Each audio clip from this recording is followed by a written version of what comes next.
Okay, yeah, so last night, Cassava made the front page of SEC.gov. Not what you usually want to do.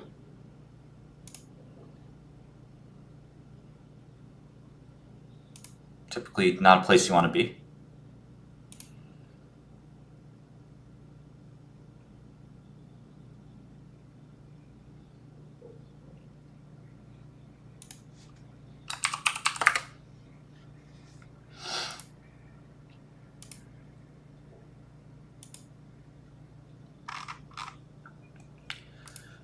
I joked that I was hosting a freak off, but some people took it seriously. I'm saying I'm gonna have a quiet freak off, a little quiet freak off. Anyway, oh, what's GQG Partners doing here?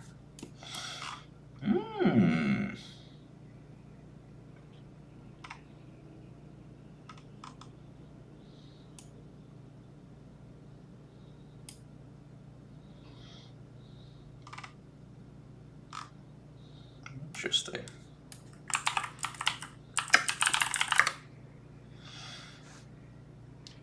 Yeah, so front page of SEC.gov, not a place anybody ever wants to be. I've been there before. It's not a place you want to be. You know, and by the way, I have no love for the SEC. You know, I think they often get it wrong. They're often, how should I put this?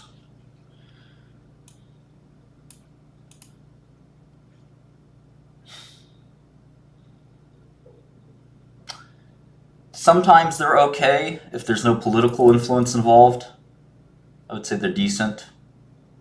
But they miss a lot of stuff. They missed Madoff. They missed Galleon. They missed the big Elon trade, the biggest insider trade ever.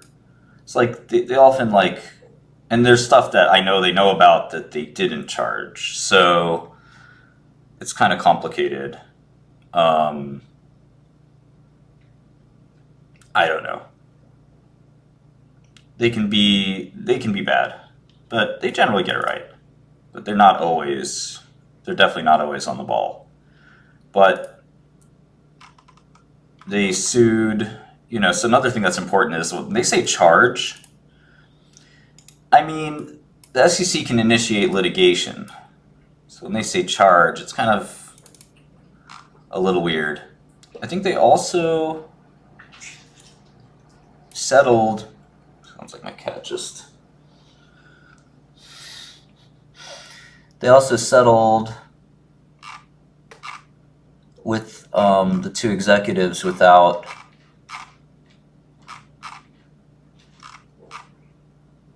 banning them. This guy has to make payments to SEC in installment payments. Wow.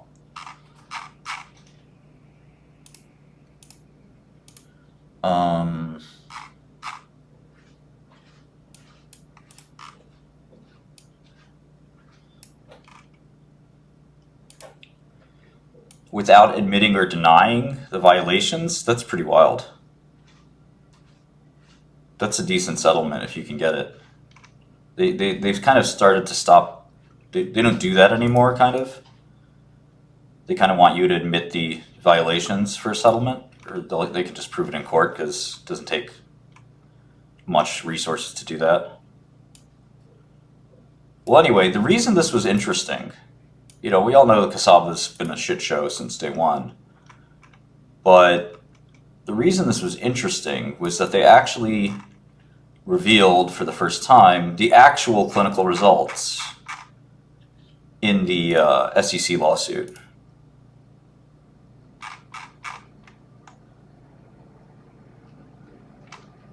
You can make a lot of money shorting. The way shorting works, let me explain. I think some people don't understand a lot about shorting. So when you make trades in investing, they accrue and compound. And Cassava is going to go down a lot very soon. So let's say you had your portfolio and you made 20% this year, okay? And then Cassava is going to add another 20%, a short, Shorting cassava could add 20% or 40% to your portfolio. Well, now you've compounded an extra 4% that came from just compounding. The 20% you made on the trade plus the 20% you made in your other trade. So you could just keep compounding. The next time a shitty, crappy biotech company comes out, you could short it and make 30%. And pretty soon you'll be very rich. Many people have become billionaires this way. So just because you can't make 10x on a short doesn't mean that you can't become rich shorting. Yeah. Anyway, so here's the secret that came out yesterday that's really crazy. It's buried in here on number 5. I guess it's not really buried because it's like page 3, but you can miss it if you don't see it. And when Cassava put out their results, they said that, and I found these last night, it was like, they also buried, it's pretty funny, they buried the, let's see if I can find it. Yeah, they buried this presentation because it's still archived in the SEC, but it's no longer on their website, which is really funny.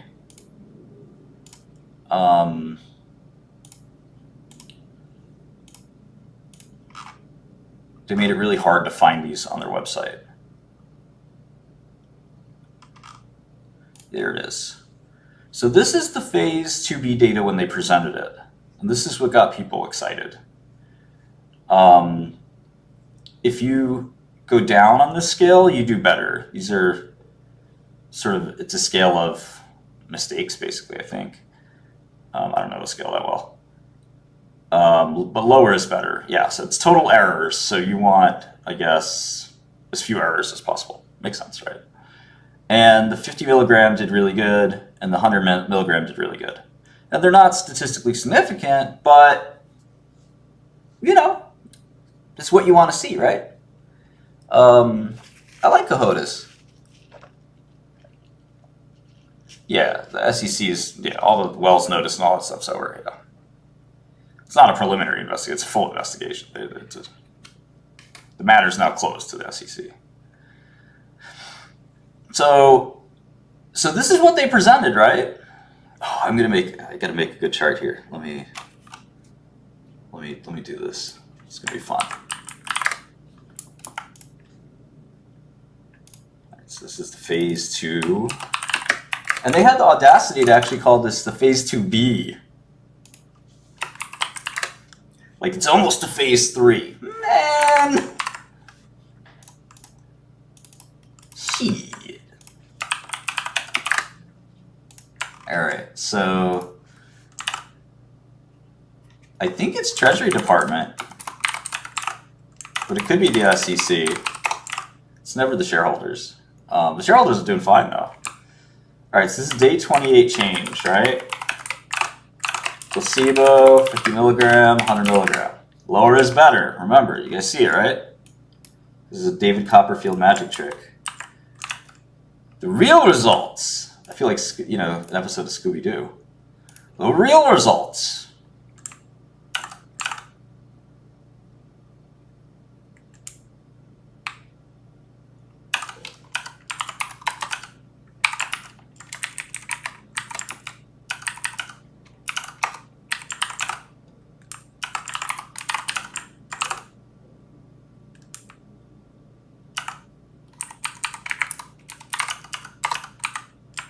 Were this.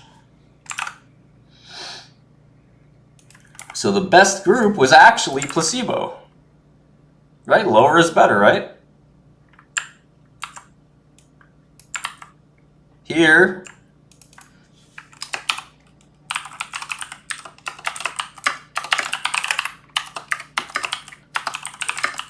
they did a Taylor's version, which you could do in music, but you can't do in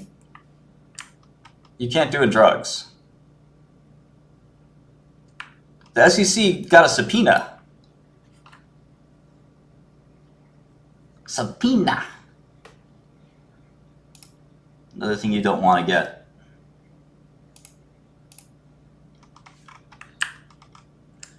So The real data is in orange. The blue, and this one doesn't show. I guess I can just change it to a really small number. Okay. Cool. Look how different these data sets are, right? What the hell? They threw out Taylor's version's a joke because Taylor Swift re-released her own records, slightly changed. So you can't change scientific data. It is what it is. You can't just be like, oh, you know, it'd be better if we remove this. They basically said that they said their data is better because they removed the best patients and the worst patients. But they also got to look at the data, and they kept changing it until it told a story that they wanted it to tell. But this huge result becomes not a great result when you look at the real data. And this huge result becomes no effect at all. In fact, this is worse. And in the drug business, I don't know if you guys know this, but usually what ends up happening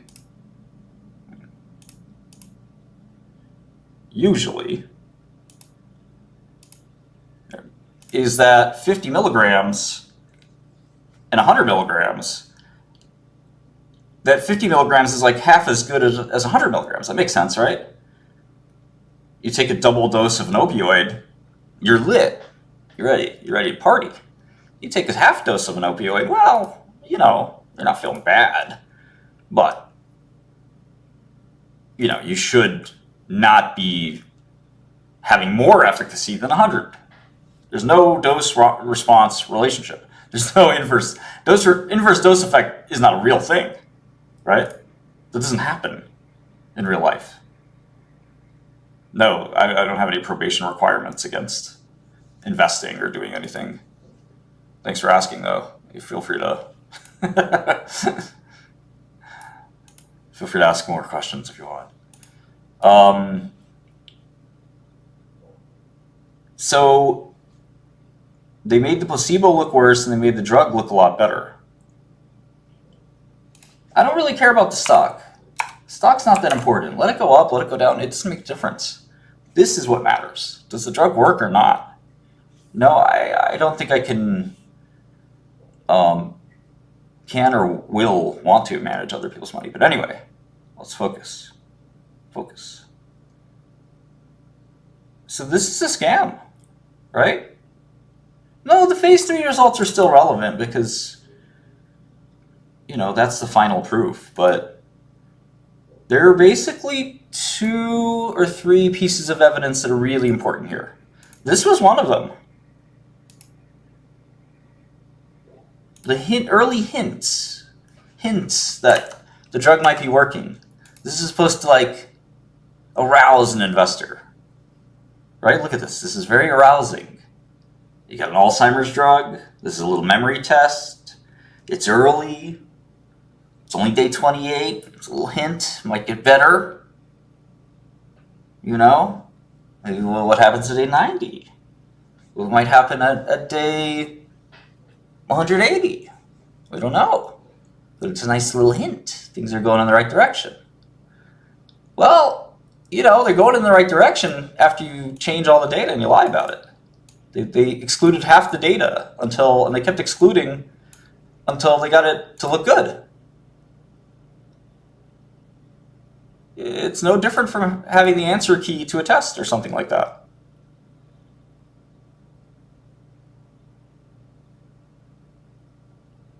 I mean, it's really, really ridiculous. Like I don't know how you can really sleep at night with something like this.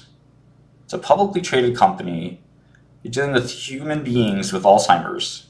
This is not a hedge fund where rich people put in millions and make even more millions. Right? This is a big deal. They couldn't imagine doing something like this, even if you were desperate. The sugar pill beats the drug. Right, exactly. Thank you, Sheikh Zulu. I'm not missing anything. I've looked at these kinds of drugs my whole life.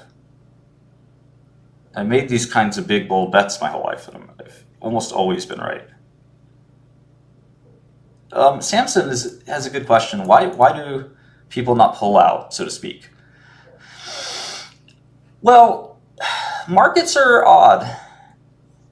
And most of the time markets are efficient, but sometimes they're not. And sometimes markets aren't efficient, especially in good economic times where cash is flush and employment's really low.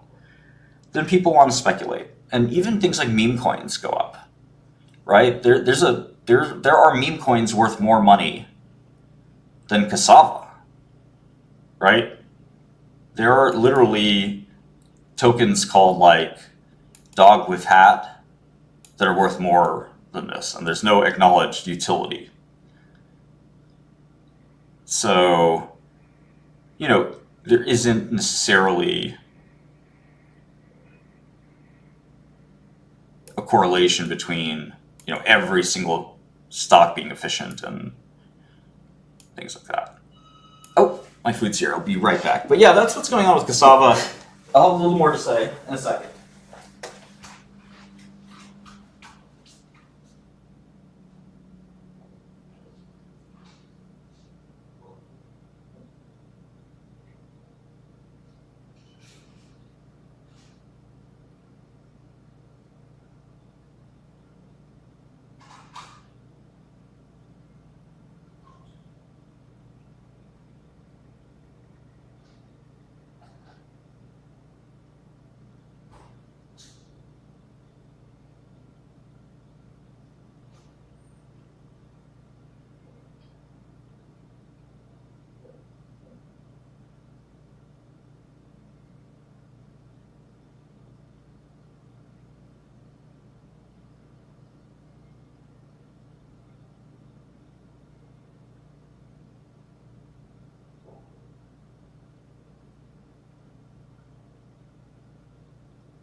All right, sorry about that. It's breakfast time.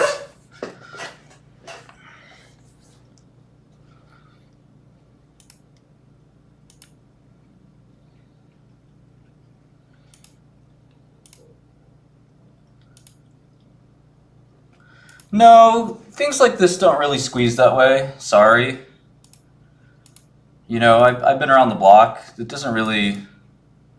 Some like Herbalife or whatever. Drugs just work or they don't work, and that's it.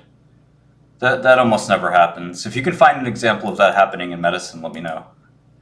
I mean, I'm only, the pharma bro, but maybe you can find an example that, I don't know about.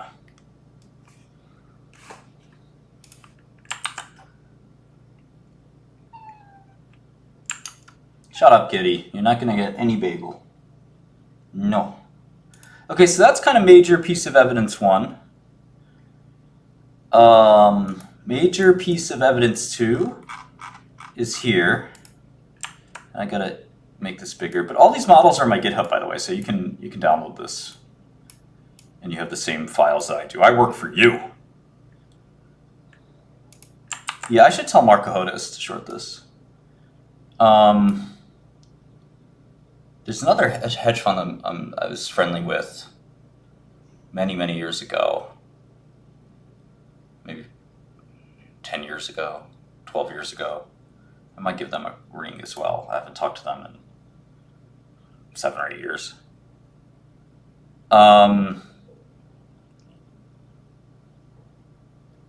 So here's the second piece of evidence.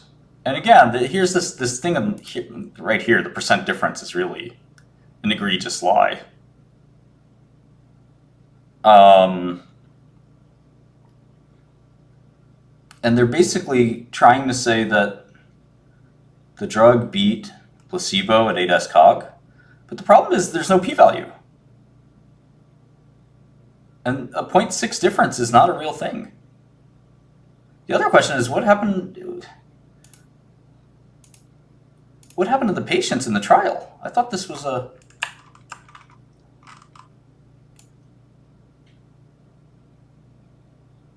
This was a 220 patient trial. What happened? It's funny, in biotech, sometimes you have to be like an investigative reporter. Okay. Total of 200 participants. What happened? It's not 200. Did they do the same thing again? Did they lie and change all the data?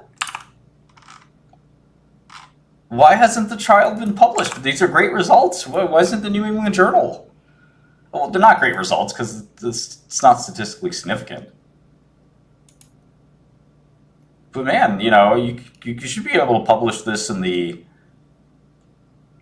Journal of Alzheimer's Failures, monthly shit shows, annals of the monthly shit shows of medicine.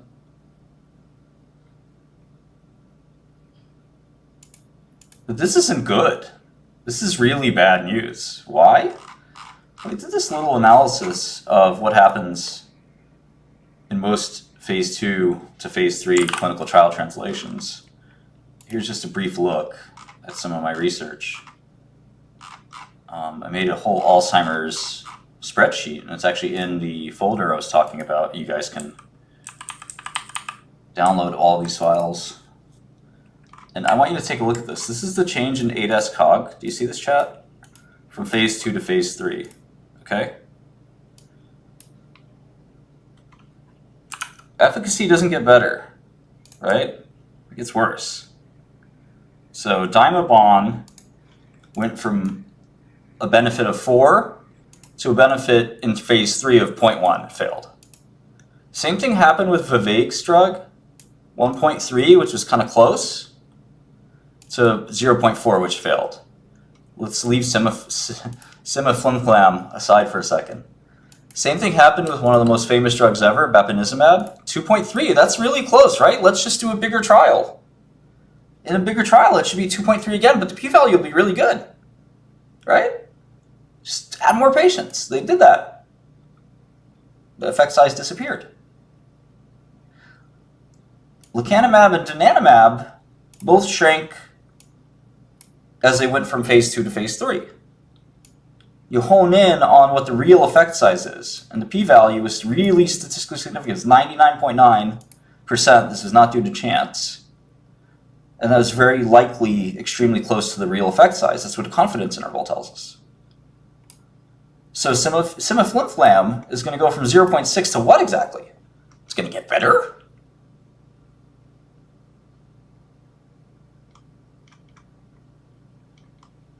How? The p-value is, I think it's important to learn elementary statistics, but the p-value is technically, I mean, the exact definition is that I think it's that you can reject the null hypothesis. How likely these observations would be if the null hypothesis was true. So the null hypothesis is that the drug doesn't work. Okay? So here's a drug that does work. And these observations, there's a 99.9% chance you can reject the null hypothesis that the drug doesn't work, because it obviously works.